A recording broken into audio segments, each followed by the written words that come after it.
This is Earl Nightingale with the first issue of Direct Line. The purpose of this new program is to explore ideas, the best ideas from the past and present as they pertain to you and me and the mystery of our lives. Ideas about people, why they do the things they do, and why they don't do some of the things they could do. Why they live the way they do, believe the way they do, work and play the way they do.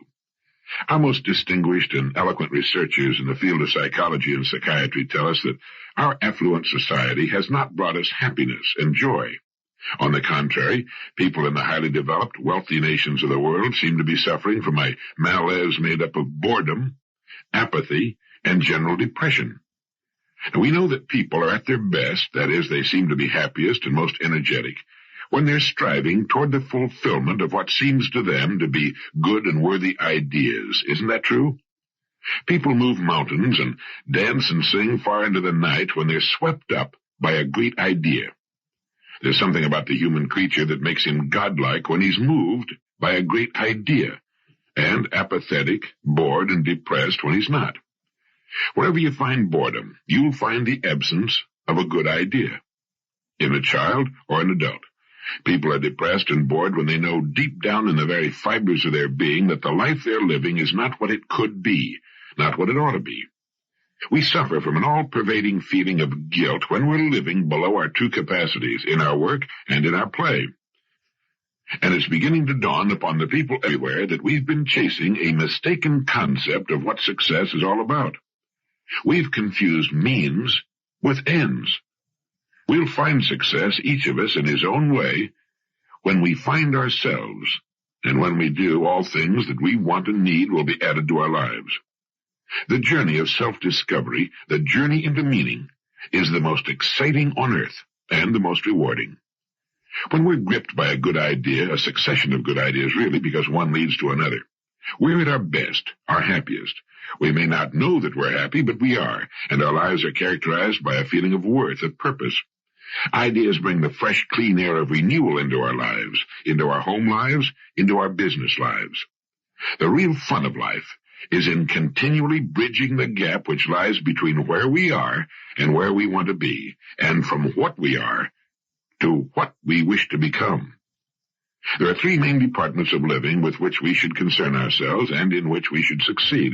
They are, number one, our family lives. Number two, the way we spend our days, on the job and off.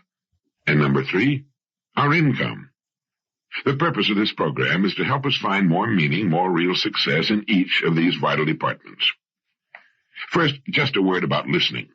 You know, when we listen, and especially the information that involves us personally, our minds only pay attention to what we're hearing until something we hear triggers an idea in our minds. Now, at that instant, our minds tune out and concentrate on the new thought. It's like lifting the tone arm on a record player. We no longer hear anything, but the record keeps turning. Now, when you hear something in direct line that sparks an idea, you tune me out for whatever time you devote to the idea. You'll do this repeatedly. The next time you listen, you'll tune out at different times. Because of the way we listen and because our attention will dart from what we're hearing to what we're thinking about, it's necessary to hear a spoken message several times just to hear it for the first time. And even weeks, months, or years later, it will spark new ideas. So if it's convenient, stop the player whenever you want to think about something you hear. Perhaps you want to make a note of what you heard or think about it for some time. Then, when you're ready to resume, start the player again, and so on. If you're driving your car or if the whole family's listening, that might not be practicable. But even with stops and starts, repeated listening is necessary to make what you hear a part of your way of thinking and doing things. Unfortunately, we don't learn much from something we read only once. If it were printed, it would take time away from other things. In audio form, it can be listened to while we're doing other things, such as commuting to and from work, while traveling on business calls, while dressing, having breakfast, while relaxing after a long day, and so on. Moreover, in this form, it can be heard by all members of the family. If it were only in printed form, it's unlikely that it would be read by more than one, two at most. Another important reason for the cassette tape is that listening is our most effective and effortless way of obtaining information, the most natural way to learn anything. We learned by listening for many years as children before we learned to read. You see, we pluck ideas from speech as we might catch fish from a flowing river. We're not even conscious of the words being used. We listen for ideas. And that's what this program is all about. We learn to read by listening. And for most, reading remains something of a mechanical process from which ideas must be constructed. And finally, the spoken word carries so much more interest and flavor, so much more meaning, and an emotional impact impossible with the printed word. Well, let's begin with this great thought. It has appeared in many forms in man's literature, but I believe it was Emerson who put it best. Nature magically suits the man to his fortunes by making these the fruit of his character. We might experience some difficulty in finding out what we're really like by trying to look inward, but we have only to look about us at our fortunes, for they are the fruit of our character. The late Dr. Maslow, former president of the American Psychological Association, said you judge a person the same way you judge an apple tree, by his fruit, by what he produces. Do you go along with that? It's hard not to, isn't it? Well, what is character? My Random House on a Bridge said character is the aggregate of features and traits that form the apparent individual nature of some person or thing. My Oxford English Dictionary gives as its first definition a distinctive mark, impressed, engraved, or otherwise formed, a brand, a stamp. Any person who has had the chance to live as an adult for any appreciable length of time begins to collect about him what we can call his fortunes. They represent a merciless mirror of him as a person. They reflect his nature and constitute, in total, a distinctive mark, a brand, a stamp. Just as you can tell the name of a fruit tree by examining its fruit, you can tell a great deal about a person in the same way, and we can tell a great deal about ourselves. We surround ourselves in an environment, in circumstances, as Professor Jose Ortega y Gasset used the word, which reflect us, and which include our true beliefs. No matter how loudly we talk about what we believe in, our circumstances reflect our true beliefs. They show to others what is important to us. They reflect our degree of maturity at any given stage of our lives. You see, our fortunes are simply the sum total of what we want and believe we are qualified to receive at any given stage of our lives. For our fortunes should change. They should not just accumulate as we get older, they should change in quality. Change to reflect the changing person. If they do not change, it is an indication that we are not changing. If they do not grow in quality, it's an indication that we are not growing and maturing as persons. Our fortunes are the fruit of our character, and our character changes. Someone once said to Dr. Robert Hutchins when he was Chancellor of the University of Chicago with regard to adult education, that you can't teach old dogs new tricks. To which Dr. Hutchins replied, human beings are not dogs, and education is not a bag of tricks. We can grow, through knowledge, with good ideas, and as we grow, our worlds will change to reflect our growth. We outgrow our old selves and shake them off like stiff cocoons, no longer big enough to contain us, and that's as it should be. That's the way a person, a family, an organization of any kind should grow. We might say that a person, or an organization, will grow in proportion to two main conditions. The first concerns his degree of receptivity. Are his windows open to the fresh breeze of renewal in the form of new ideas and creative thinking? Many persons, in organizations are closed systems. They've got their windows closed and locked, apparently in the belief that they're already the repository of all useful information. We can all name such persons and such organizations, some quite large, but shrinking. The one thing that always typifies a closed system is that it ultimately begins to shrink, and it will eventually die if it stays closed long enough. Any person or persons making up the management of any sort of organization who feel no need for new ideas, or who do not challenge their own beliefs from time to time, are on the road down toward stagnation and decay. And the second condition governing a person's or organization's growth will be determined by the source or sources of ideas. Now, if our ideas come to us only from those by whom we're habitually surrounded, those who live much as we do, we tend to do little more than reiterate and fortify the ideas we already live by. That's also true in an organizational sense. A person can be said to be an organization, indeed a highly complex organization. Like any other sort of organization, the overall success will be determined by the quality of management. Just as the success of any business or other organization depends for its success or failure upon its management, so does the success or failure of a person depend upon the way he manages himself. We're all units of production. We produce things and words and attitudes which reflect our management. And the quality of our product, our total product, will be determined by the quality of our own self-management. Now, we can determine the quality of our overall product by simply assessing what we're being paid for it. It's true for a person, or for a business firm, or any sort of organization. And we might say the quality of our management will be determined by the quality of our ideas. The main ideas of our lives are the main roads on which we travel. So where do we get most of our ideas? When you ask about the extent of a person's education, you must ask, who were his teachers? We need to ask ourselves the same question. We can change, we can grow, and as we change and grow, our fortunes will reflect that change and growth. That our character is the architect of our fortunes is an interesting idea, isn't it? It's so interesting that it could bring about a significant change in our way of living. It could modify or completely change our goals in life. It gives us a way of assessing the quality and the importance of the product we're producing in each of our important divisions.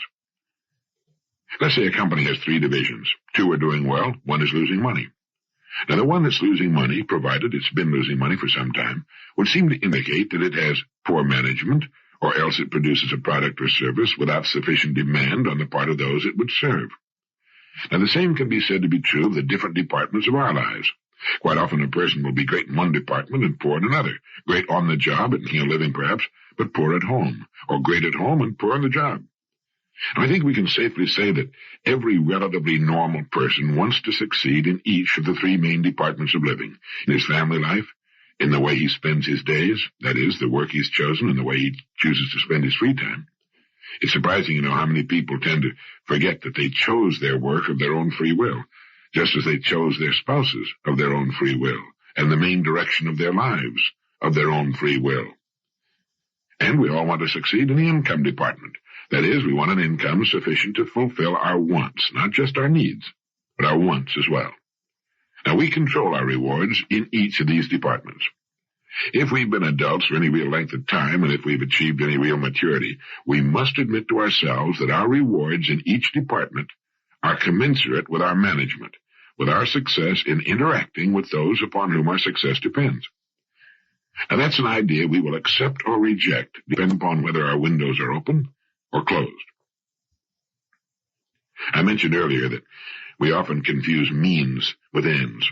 For example, an automobile is a means to an end. It's a means of getting from point A to point B.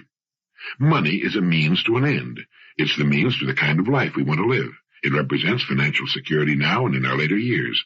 It represents good health, education, travel, a good home, and so forth.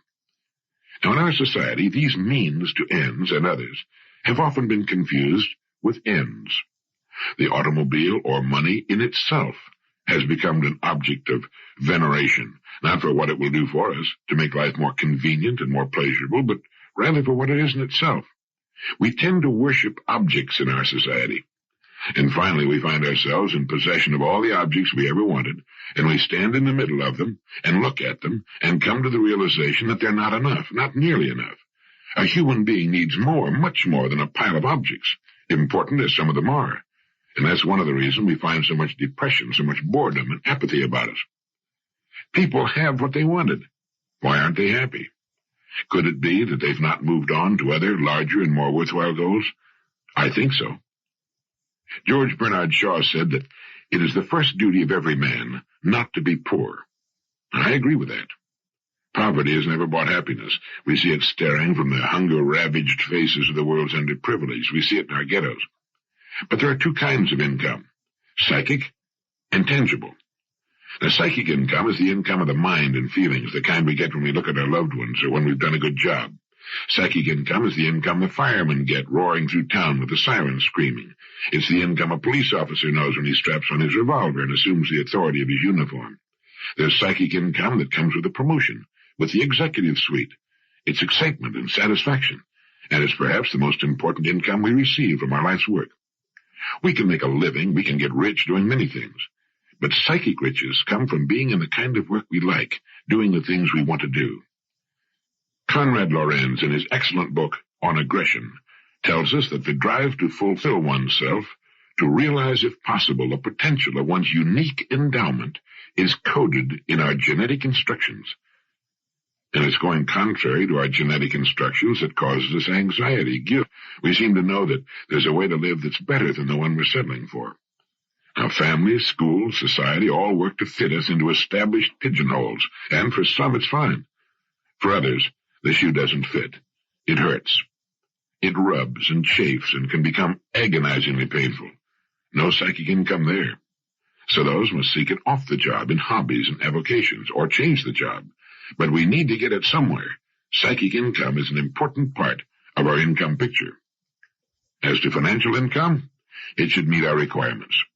What those requirements are is a matter of individual taste. Our income should be sufficient for us to live in the style we most enjoy, have the things we think are important, do the things we want to do, see the places we want to see, and perhaps help others who didn't manage or couldn't manage to work it out for themselves. In a society such as ours, it can be said that not every person can find the kind of gainful employment that forms a perfect fit with his aptitudes, likes, and dislikes.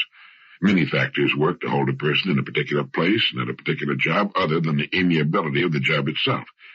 But I do believe that almost every thinking, growing, maturing person can find the work he enjoys.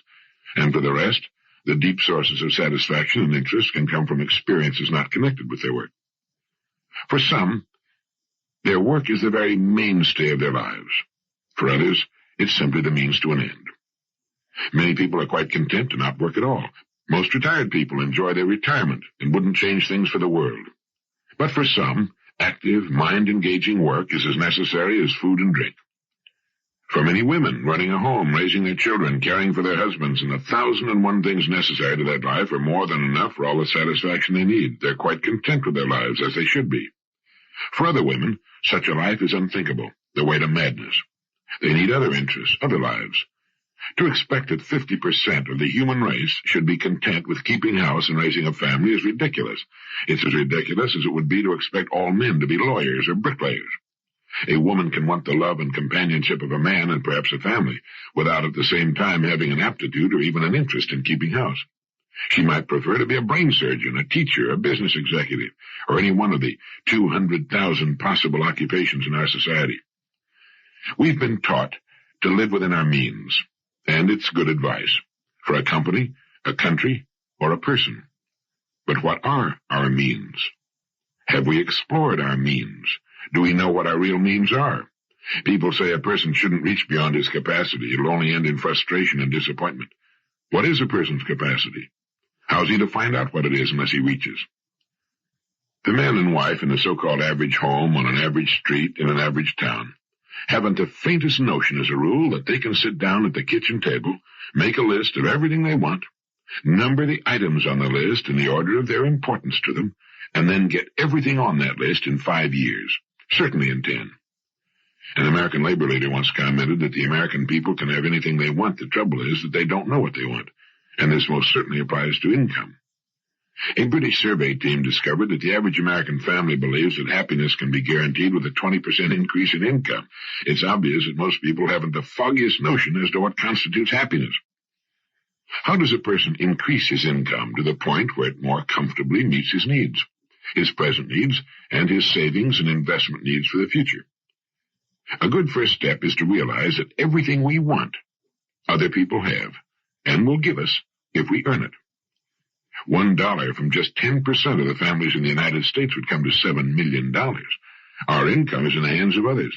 If our income is not what we want it to be, we must examine our product and our management. We have failed to qualify for it, or have lacked the courage and ideas to go after it.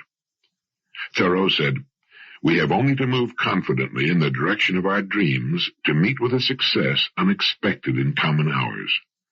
Interesting idea, isn't it? There's an exciting, renewing idea.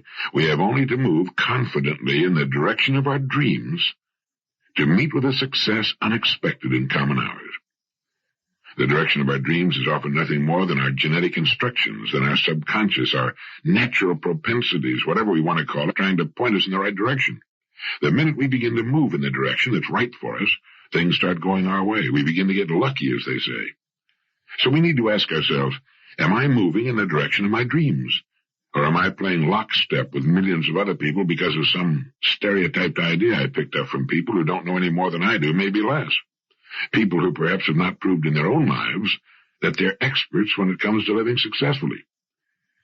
Eric Hoffer put it pretty well when he said, we're taught not to waste time and raised to waste our lives. Something to think about. So a person, standing back and assessing the three main departments of his life, and understanding that his fortunes are the fruit of his character, gets a pretty good look at himself as manager of himself and whatever else he manages. I think, too, that it's a good idea to reassess our priorities from time to time. What is really important and what isn't? The mature person has this question pretty well straight in his mind. His goals, his needs are his own. They do not necessarily mirror those of the majority of other people. I think we'd be safe to say that with the mature person, his goals and what he considers to be important in his life will not be those held by the majority. The fact that he has goals sets him apart. Recent research into the modern plague of cardiovascular disease, with millions dying of heart disease years before they should, has turned up convincing evidence that we're bringing heart disease upon ourselves because of our lifestyle, our penchant for speed simply for speed's sake, by our impatience at delay, by our headlong rush toward what? Where? Where are we going? What's the hurry? The maturing person agrees with the great Swiss psychologist and psychiatrist Carl Jung, who said, the supreme goal of man is to fulfill himself as a creative, unique individual according to his own innate potentialities and within the limits of reality. And we can do that without a headlong, frenetic charge. You know, when we study golf under a good instructor, we're amazed to learn that an easy, slow, rhythmical swing gets the best results in direction and distance. As my good friend Julius Boros says, swing easy, but hit hard. It's the same in tennis, any sport. It's balance, it's rhythm. My good friend Herb True dropped in the office the other day and said, you know, we Catholics are on the birth control bandwagon too. It's just that we're in the rhythm section. It's good to remember, where our businesses are concerned, where our lives are concerned. It's quality and balance. It's living in balance that counts, that gets the best results, always. We'll live longer and in better health, do better, and enjoy it more. Unless we're doing piecework, it isn't the time we put in, it's the ideas we get and put to work. Everything we see about us that's man-made was once an idea in the mind of one person. Our ideas can be just as good. It takes maturity to realize that, as a rule, happiness and contentment do not come when we reach our goals. We're amazed to find that we were happier, more contented when we were striving toward them. I remember reading a comment by a New York University professor that went something to the effect that while dissatisfaction may be uncomfortable, the real disasters in life occur when we get what we want. He was referring to some of the larger goals of society, but the same thing often applies to us as persons. When we stop striving toward something new, something we find worthwhile and interesting, we begin to die. It's believed that's why teachers, scientists, writers, philosophers, farmers, and others who constantly have something new to look forward to tend to live such long, healthy lives. The teacher has a new class every year. The scientist is always working on a new, tough problem. The writer has a new book or article to do. The philosopher is forever uncovering new, interesting information, fresh ideas. And the farmer has the renewal of new crops and animals about him, a new season to work toward. Many others fit into the same category. Those who do not tend to live shorter lives. With no new place to go, they simply stop sooner. A generalization, of course, but it tends to work out.